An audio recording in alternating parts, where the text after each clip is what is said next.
Está começando mais um Direito Desportivo em Debate, programa produzido pelo Instituto Ibero-Americano de Direito Desportivo em parceria com a Federal Concursos. Nós continuamos aqui no Minas Centro, no segundo Seminário Internacional de Direito Desportivo de Minas, promovido pelo Instituto Mineiro de Direito Desportivo e também pelo Conselho Regional de Educação Física aqui da 6ª Região Minas Gerais. Nós estamos hoje recebendo aqui o presidente do Comitê Olímpico Português, o senhor José Vicente Moura, Alfacinha, lá de Lisboa, que muito gentilmente cedeu um espaço aqui na sua agenda de atividades para falar conosco sobre o que o Comitê Olímpico de Portugal está preparando, esperando, enfim. Nós vamos bater um papo muito legal. José Moura, né, que o senhor é conhecido, muito obrigado por aceitar aqui o nosso convite e vir ao nosso programa. Eu que agradeço e agradeço também ter a oportunidade de falar um pouco o que estamos a fazer em Portugal nesta área. Nessa área, né? Aliás, a gente conversava aqui, temos um grande amigo em comum, o João Leal Amado, só que o Leal Amado é lá de Coimbra, é torcedor do Porto. E eu sou torcedor do Sporting. Ah, do Sporting, não é do Benfica, ainda não, bem. Eu sou do Sporting. Então temos outra coisa em comum, o senhor gosta do Liedson. É claro. O levezinho. Do levezinho. Muito bem. Faz muita falta. Faz. Muita falta. Muito bem, que bacana. Bom, como é que o senhor se envolveu nessa história de esporte? Qual a sua formação? Ora bem, eu sou militar, reformado, sou oficial de marinha, sou capitão de mar e guerra, reformado. E, portanto, fiz uma carreira militar e desde jovem fiz natação, fui nadador internacional no meu tempo, estamos a falar dos anos 50, já lá vai. Ah, então o senhor trabalhou na Marinha na época ainda que tinha as colônias? Sim, eu estive em África, portanto, estive na Guiné, estive em Angola, estive em Moçambique, à altura da Guerra Colonial, portanto, e estive envolvido também, de alguma forma, indiretamente, no 25 de abril de 1974, quando Revolução dos Cravos. A Revolução dos Cravos e os militares, digamos que quebraram o regime do Salazar. anterior, o regime de Salazar. E, portanto, eu fiz uma carreira paralela, uma carreira das Forças Armadas, como digo, até capitão de mar e guerra, capitão de navio, portanto, e, simultaneamente, fiz uma carreira desportiva, atleta, dirigente de clube, dirigente de federação. No Sporting não estive nunca num cargo de dirigente, estive apenas em cargos, digamos, de apoio às direções. Fui presidente da Federação de Natação durante muitos anos e depois, em 89, fui eleito presidente do Comitê Olímpico, onde, como um pequeno hiato, mantenho. Portanto, há 20 e tal anos que sou presidente do Comitê Olímpico. É mesmo? Porque ninguém se interessa lá? Não, é que interessa e há eleições, só que eu tenho ganho sempre, 4 em 4 anos. Ah, tá bom. Olha que beleza. Então o senhor tem mais de 20 anos. Sim, há mais de 20 anos. E o senhor está reformado desde quando? Estou reformado desde 92. 92? Sim, portanto há 20 anos que estou reformado. E em 89 já estava no comitê, mas estava na ativa, né? Sim, ainda estive na ativa. Eu fui para o comitê em 1981. Mas não era presidente nessa altura, não é? Fiz outros cargos, vogal, secretário adjunto, etc. Foi fazendo a carreira dentro do comitê. Até fui eleito em 89 presidente. Qual a importância dos jogos, né, para Jogos Olímpicos, enfim, o olimpismo para Portugal?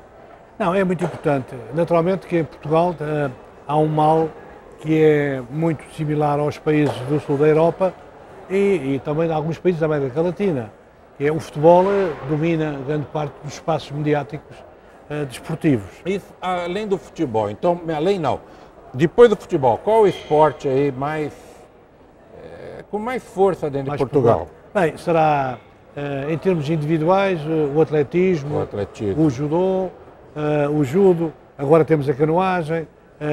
Em termos coletivos, o basquetebol, muita gente, o voleibol, o handball. Agora o futsal também tem dá muito interesse e tem muita atividade e atrai muitos espectadores. Portanto, mas de facto o futebol é o alfa e o ômega do desporto em Portugal. É como aqui no Brasil, né? Eu já entrevistei várias pessoas de outros esportes, me dizem o seguinte, sabe o que acontece? O futebol atrapalha. Não, e aí é um facto, atrapalha um Em pouco. Portugal também. Sim, atrapalha um pouco. Eu às vezes costumo dizer, é uma frase que eu uso em algumas entrevistas, é que Portugal é o futebol rodeado por todos os lados e até por cima de assuntos e de problemas futebolísticos. Quer dizer, começa-se de manhã a falar do futebol, à tarde fala-se de futebol e à noite, do que é que nós falamos? De futebol outra É vez. igual no Brasil. Aqui tem um diário esportivo, que eu sou assinante, em São Paulo, né? Aqui no Brasil, evidente. Então tem umas 30 páginas. 29 páginas de futebol, uma página para os outros esportes. Então Portugal é um país semelhante, que é um pouco semelhante. É a mesma cultura, né? Que a gente Mas tem. agora não, o que acontece é assim, quando os Jogos Olímpicos se aproximam, o que está a acontecer agora, estamos a poucos meses, não é? Então sim, os mídias começam A falar. começam a ter atenção e muitas vezes esta atenção desmedida para as modalidades perturbam, porque os atletas não estão habituados, nem os dirigentes, ao longo de 4 anos de serem ouvidos e agora de repente querem saber dos problemas e querem saber das expectativas. E as expectativas, como se sabe, nunca é ficar em 10º ou em 20º. É as medalhas. As medalhas é sempre, toda a gente quer saber quantas medalhas. Essa é a pergunta. E se não houver medalhas, temos um desastre, temos uma falência. E qual é o esporte que dá mais esperança de Portugal ganhar medalhas? É o atletismo, tem sempre o atletismo. Nós temos sempre muita gente no atletismo, normalmente é o atletismo. Embora agora tenhamos também hipótese no judo, na vela, temos muita gente na vela, no triatlo, na canoagem, por exemplo. Portanto, há outras hipóteses. Nos últimos Jogos Olímpicos, Portugal, o senhor se lembra quantas medalhas ganhou? Apenas duas medalhas. Duas? Apenas, em quais modalidades? Ganhou no atletismo, no triplo salto, medalha de ouro, e a medalha de prata feminina no triatlo. Ganhou 2 medalhas. Embora nós prevêssemos, na altura, que ganhássemos 3 ou 4 medalhas, mas infelizmente só ganhámos 2. E agora, nesses próximos Jogos em Londres... Vamos ver, eu agora não quero prometer, eu espero que se possa suplantar... Mas a expectativa, está vendo? Eu falando da expectativa lá, igual os colegas de Portugal. É sempre a expectativa. Vamos ver. Mas são, de qualquer maneira, são boas. Sim, são boas, nós subimos. Nesse ciclo olímpico aqui se investiu, teve apoio, como é que foi? Não, tivemos apoio. Nós em Portugal temos um programa que começou em 2005, que é o Programa de Preparação Olímpica. Nós temos... Esse programa é gerido pelo Comitê Olímpico. Por mim, como responsável máximo, o Governo repassa, penso que essa é uma palavra que usam cá, passa o dinheiro para o Comitê Olímpico e nós, com nossos critérios de seleção, nossos critérios de integração, pagamos as bolsas aos atletas, pagamos as bolsas aos treinadores e pagamos às federações. Nós temos aqui no Brasil, só um pouquinho, se não me foge aqui a pergunta, porque essa me parece importante também de tudo que você está nos falando. Tem alguma lei de incentivo que as empresas privadas podem apoiar o esporte que nós temos aqui no Brasil? Nós temos uma lei que agora está a tentar ser melhorada. Nós, para além, enfim, das doações que são possíveis, há aquilo que se chama a Fundação do Desporto. E essa Fundação do Desporto permite que as empresas privadas façam investimentos com deduções fiscais. E isso, de alguma forma, tem ajudado, não tanto quanto nós pretendíamos, não atingimos nem de perto nem de longe os níveis de aquisição de meios financeiros que os espanhóis, com uma associação que têm parecida, e por isso, neste momento, estamos a tentar modificar um pouco para atrair mais verbas complementares ao Estado. Isso está a ser feito. Sem dinheiro não se faz nada, né? Pois claro, sem dinheiro não se faz mesmo nada. E nesse momento de crise, até o João me contava que a coisa em Portugal está um pouquinho dura, mais difícil, né? E aí influi diretamente no esporte, né? Quer dizer, no projeto de Londres não influi porque já esses dinheiros estão garantidos. E o Comitê Olímpico nós temos pago e temos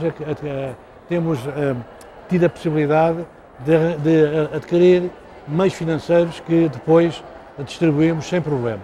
As federações aqui já têm algumas dificuldades porque o Estado, por vezes, se atrasa nos pagamentos e, por outro lado, tem mais dificuldades em atrair investimentos através do marketing. Portanto, aí aqui há um ligeiro problema, mas no conjunto, falando honestamente, não me parece que os resultados olímpicos em Londres possam ser muito afetados pela situação financeira. E Portugal deve levar quantos atletas? À volta dos 80, 85 atletas. 85. Infelizmente, na Europa é muito difícil qualificar modalidades coletivas. E não vamos levar nenhuma modalidade coletiva. Nenhuma modalidade coletiva. Nenhuma? Nenhuma. Basquete, nada? Zero. Nem feminino, nem masculino. Nenhuma. Não me diga. É muito difícil. Porque a Europa hoje tem 46 Estados e apenas 2 Estados europeus, dois países, são qualificados para os Jogos. O que significa, para levar o basquete ou levar o voleibol, seria preciso ser campeão ou vice-campeão europeu. E é muito difícil. Muito difícil. Por isso muito que difícil. não vai. É muito difícil. Portugal, mais ou menos, em muitas modalidades coletivas, se situa-se no meio ou no primeiro terço dos rankings europeus, mas não é suficiente para se qualificar. Nem futebol. Nem futsal, nem futebol. Não. Nem o futebol. Nem o futebol. Portugal o futebol é a modalidade que é mais fácil de se qualificar, mas esta Olimpíada também não se qualificou. Então é só atletismo em todas as modalidades. Modalidades individuais, a natação, o judo, a canoagem, o remo, o tiro, por aí fora. Já que o senhor vem da natação, qual é o grande nome hoje da natação portuguesa? Ora bem, o grande nome é Carlos Carvalho. Como? Carlos Carvalho. Carlos Carvalho. É um nadador de grande nível que reside atualmente e estuda nos Estados Unidos e, de facto, enfim, mesmo assim é um homem que tem marcas de nível A da FINA, mas, enfim, não vai ser fácil atingir o pódio. Pode ser que eu me engane, espero que sim. Ok. Eu vou para o intervalo e a gente já volta aqui batendo esse nosso papo, como a gente diz no Brasil. É rapidinho, voltamos daqui a pouco.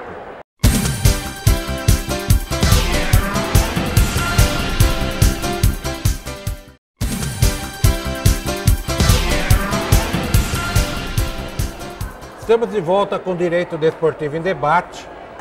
Hoje com o presidente do Comitê Olímpico Português, o José Moura aqui, uma figura super simpática.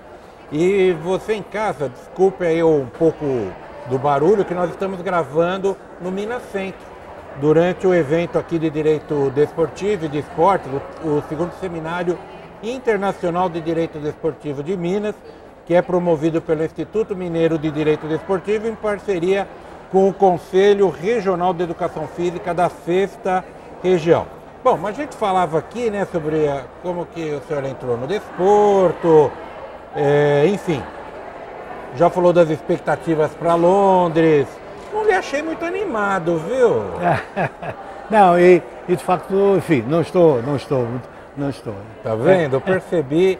Então vou fazer uma coisa, ir para o próximo ciclo, e aqui no Brasil, no Rio de Janeiro. Aí, poxa. Aí será mais fácil. Será mais fácil. Será mais fácil. Portugal está a passar uma situação difícil e, naturalmente, há dificuldades em duas vertentes. Há dificuldades financeiras, não é? Porque o Estado não tem dinheiro. Mas há um outro aspecto que é muito importante e muito grave, é que os portugueses estão um pouco desmotivados, estão tristes, estão intranquilos. E tudo isto traz a todos nós um certo sentimento de desânimo. E eu espero, naturalmente, que isso que transpareceu no meu semblante, daquilo que disse, se não tenha nenhuma repercussão nos Jogos Olímpicos. Muito, porque você é muito simpático. Muito obrigado. Então, é o senhor que de facto é muito simpático. Então, mas e agora no próximo ciclo, só de ser no Brasil já dá um ânimo maior? Sim, eu acho que é muito interessante. Eu estava há pouco a ouvir um colega meu, o Vítor Serpa, que é o diretor do jornal A Bola, numa intervenção sobre os dois grandes mega-eventos do Brasil, quer a Copa, em 2014, quer os Jogos, em 2016. São, de facto, dois mega-eventos. O Brasil vai fazer um investimento financeiro muitíssimo grande. Muito grande. E vai também fazer um investimento humano muito grande. E eu sinceramente, porque eu sou português em Portugal e brasileiro no Brasil. O Brasil, para mim, é de facto um país irmão, tenho muitos amigos no Rio de Janeiro e não só, e espero, sinceramente, que o Brasil consiga um êxito em termos infraestruturais, na construção, sem gastar demasiado dinheiro, sem haver que o brasileiro muito gosta de desperdício, gastar, viu? sem haver desperdício, porque em Portugal houve em 2004, Houve. temos estádios de 2004, temos pelo na menos Euro, 3 estádios que estão praticamente abandonados. É mesmo? Sim, não há equipas naquelas cidades. Conseguiram perder para a Grécia, né? E perdemos ainda a final na Grécia, não é? Está a ver o que eu estou a dizer, não é? Eu espero, portanto, que o Brasil não repita Portugal. Não haja estádios desaproveitados e possa ganhar a final. Né? Possa ganhar a final. Porque merece. E se isso acontecer, isso dá uma onda de entusiasmo a este grande país, hoje um país emergente, que o vai, digamos, empurrar para o topo dos rankings dos países mundiais. Que também as portas estão sempre abertas por portugueses. Sim, nós sabemos sim. Sabe que na época, é que o senhor foi lá em Portugal, mas durante o período de Salazar, a comunidade portuguesa aqui cresceu uma barbaridade, né? Eu sei que sim. Eu vim cá várias vezes. A primeira vez que eu vim ao Brasil foi em 1960. Nossa. Pouco depois de um paquete que era o Santa Maria ter sido raptado pelos piratas do mar, e ter vindo para o Brasil. Nessa altura, o presidente brasileiro era o homem da vassoura. Então, isso. O que agora não me recordo o nome. Puxa vida. Jânio Quadros. Não, é antes de Jânio Quadros. Juscelino Kubitschek. Não, isso é antes dele ainda. Antes de Juscelino, não. O Juscelino ele ficou de 55 a 60. Era o Juscelino 60. Sim. Porque o Jânio tomou posse em 61. Mas o Jânio Quadros era vice-presidente desde que foi afastado. João Goulart. Não, João Goulart foi em 64. Bem, então, Não, o Jânio era presidente, João Goulart era o vice. Aí eu estou contando história, porque eu tinha 1 ano, nasci em 59. Mas sabe que o meu padrinho de batismo era português, ele veio para o Brasil porque naquela época era uma crise brava, né? Sim. O senhor acho que não pegou muito porque o senhor estava no governo, né? Nas Forças Armadas, mas na iniciativa privada foi muito difícil, né? Sim, foi difícil. Eu vim cá em 1960, como digo, na altura do rapto de Santa Maria. Veio aqui pegar o... Vim cá num navio de guerra, não é? É mesmo? Navio de guerra em 60, e passado um ano, nasceu, começou a guerra em África, em Angola, em 1961. Portanto, quando eu vim cá, ainda a guerra da África não tinha começado. E começou a guerra em África, a rebelião em África. E isso foi até 76, né? Até 74, praticamente até a Revolução de Abril, não é? E passado pouco tempo começou a guerra também na Guiné, em Moçambique, e em 61 deu-se também um acontecimento muito importante em dezembro de 61, que foi a União Indiana invadiu o Estado português da Índia, em Goa, e perdeu-se Goa. Goa que era também uma colónia que nós tínhamos no Indostão. Portanto, aí começou de facto, eu posso quase dizer que eu sou dos últimos soldados do Império. Não é? É mesmo. E tinha Macau também, né? Sim, tínhamos Macau também, enfim, mas Macau era um pouco diferente. Aí foi de facto uma transição política e pacífica, sem grandes problemas. Muito bem, voltemos para o esporte. É que eu adoro história, já está até tocando aqui a falar história em debate. Bom, nós já falamos aqui em 2002 dos principais esportistas, dos esportes, né? Bom, mas até voltando um pouquinho para a história aqui dos próximos Jogos Olímpicos no Brasil, vocês prepararam para os Jogos Olímpicos de Londres, dentro desse ciclo, já sabiam quais as modalidades que chegariam a Londres. E para o Brasil, além de manter essas, buscam ter chances nos esportes coletivos ou já vão jogar toalha? Não, nós estamos a preparar já um grupo de jovens para os Jogos do Rio de Janeiro. Temos 150 jovens que estão a ser preparados já há 4 anos. Portanto, nós temos 2 programas. Há um programa sempre, começou em 2005, um programa para os jogos imediatos e um programa para os jogos que se vão seguir. Portanto, tudo isso está a ser feito sem problemas e julgo que também não haverá ter grandes alterações.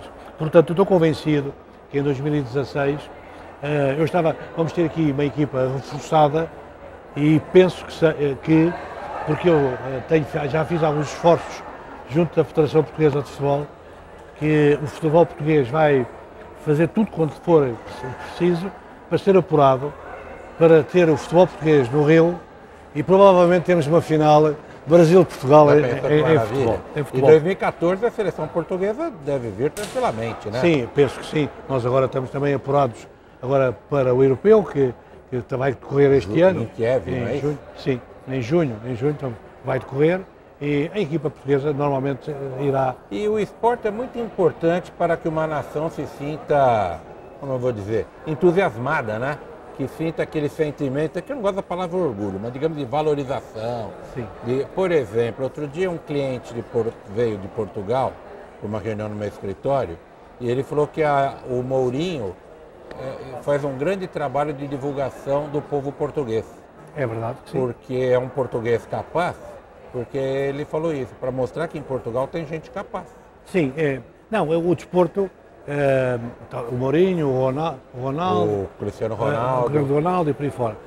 Nós temos neste momento, é interessante, Portugal importou e importa centenas de jogadores brasileiros e treinadores. E hoje Portugal tem dezenas de jogadores portugueses espalhados pelo mundo e dezenas de treinadores espalhados pelo mundo também. Portanto, Portugal acabou por absorver este talento inato do povo brasileiro do futebol e Portugal é considerado o Brasil da Europa em termos de jogadores, em termos de treinadores. Por outro lado, o desporto português, mesmo atualmente, é uma das áreas que mais promove a autoestima dos portugueses e projeta o país além de fronteiras. Portanto, o desporto não pode ser minimizado e o futebol também não. Eu só queria já aproveitar, uma vez que estamos num programa de direito, dizer que eu tenho no Comitê Olímpico uma comissão jurídica formada por juristas de grande renome, alguns até procuradores adjuntos da República, e onde estamos a fazer um trabalho bastante grande e bastante bom. A Associação dos Juristas do Direito do Desporto faz parte do Comitê Olímpico, da sua Assembleia Plenária, e eu desde 2005 tenho um projeto que está quase terminado de criação no Comitê Olímpico do Tribunal Arbitral do Desporto. Olha que interessante, igual nos modos da FIFA. Nos modos da TAS, do TAS-CAS. Exatamente, em Lausanne. Portanto, a Espanha também tem. Eu comecei este projeto, um projeto meu de 2005 e mais de um amigo meu, Ronaldo Ferreira. Começámos em 2005, teve altos e baixos. Temos uma comissão instaladora onde temos grandes professores de Direito a trabalhar connosco e houve uma altura que este projeto teve um hiato, porque o governo anterior tinha a ideia de introduzir no grupo de juízes, juízes estatais, portanto, em número que eu considerei excessivo. Agora isso está ultrapassado e eu estou convencido que dentro de breves meses o Tribunal Arbitral do Desporto Português está instalado no Comitê Olímpico de Portugal. Para todas as modalidades? Todas as modalidades, o futebol incluído. Incluído o futebol profissional? Sim, todas as modalidades, tudo. Nossa, isso era uma maravilha, era um grande exemplo para nós aqui. Eu queria lhe fazer uma pergunta, quero e vou fazê-la. O Portugal, artes marciais, lutas, tem tradição boxe, que eu nunca ouvi falar nada disso. Sim, mas tem. Tem esse MMA que agora é moda no mundo, essas lutas? Isso eu acho que tem também. Eu não sou muito especialista nessa área. Eu sei que nós temos o taekwondo, os karatés, o judo. E vai Sim, vão aos jogos. Boxe, Portugal? Boxe é que somos muito fracos. O boxe desapareceu praticamente. Aqui no Brasil também tem queda. Sabe, Soutor, é que começaram a dizer que o boxe é muito violento. Nossa, e esse MMA, então, essa luta livre aí, que então, apareceu agora? A luta livre também temos luta livre, mas estas artes marciais, temos mais artes marciais. De origem mais ou menos oriental. Agora, uma coisa que eu fiquei sabendo, que em Portugal gosta muito de capoeira, é verdade? Sim, isso é verdade. E há muitos grupos. É normal nas pequenas aldeias, das pequenas feiras semanais, não é? De repente ouve-se a música e lá está um pequeno grupo. Eu tive um aluno que ele pediu afastamento da faculdade, acho que por um semestre, uma vez. Ele falou, vou para Portugal para dar aula de capoeira. Eu falei, mas em Portugal? Ele falou, nossa, eles são fanáticos por capoeira. Há muita gente, de facto. Isso é um facto também. Que gozado, né, rapaz? Bom, para terminar, como é preocupação com doping nos jogos? Sim, nós temos em Portugal tem um laboratório antidoping credenciado pelo Comitê Olímpico Internacional há muitos anos. Somos dos países mais antigos no facto de possuirmos um laboratório desse nível de qualitativo. Há leis bastante penalizadoras para os atletas, para os treinadores e para os dirigentes que se envolvam no doping e o controle antidoping é praticamente diário. Há de facto a grande preocupação. Eu tenho sempre um receio e tento de alguma forma transmitir esta ideia de que o atleta não é um criminoso, o atleta é um ser humano como qualquer outro e a ação antidoping deve ser mais pedagógica do que penalizadora. Do que punitiva. E isso, às vezes, em Portugal é um pouco esquecido. Eu entendo que o doping é de facto algo que tem que ser combatido, mas temos que compreender também que muitas vezes o atleta que se dopa, a responsabilidade não é dele, muitas vezes nem sequer é do treinador, é da sociedade que quer que esse atleta permanentemente, então principalmente no futebol, esteja na sua plena forma. E como todos nós sabemos, isso não é possível. E então esta forma sucessiva, após semana, claro que conduz à utilização de aspectos proibidos. Muito bem. Senhor José Vicente Moura, José Moura, presidente do Comitê Olímpico Português. Muito obrigado por ter vindo aqui. Eu que agradeço, foi uma honra para mim. Foi bom, né? A honra foi para nós. Leve um abraço para o João Leal Amado e a todos os nossos irmãos de Portugal. Será transmitido. A você de casa, muito obrigado por acompanhar o nosso programa. Continue mandando seus e-mails para desportivo@iidd.com.br. Eu te espero aqui na próxima semana com mais um Direito Desportivo Debate. Tchau.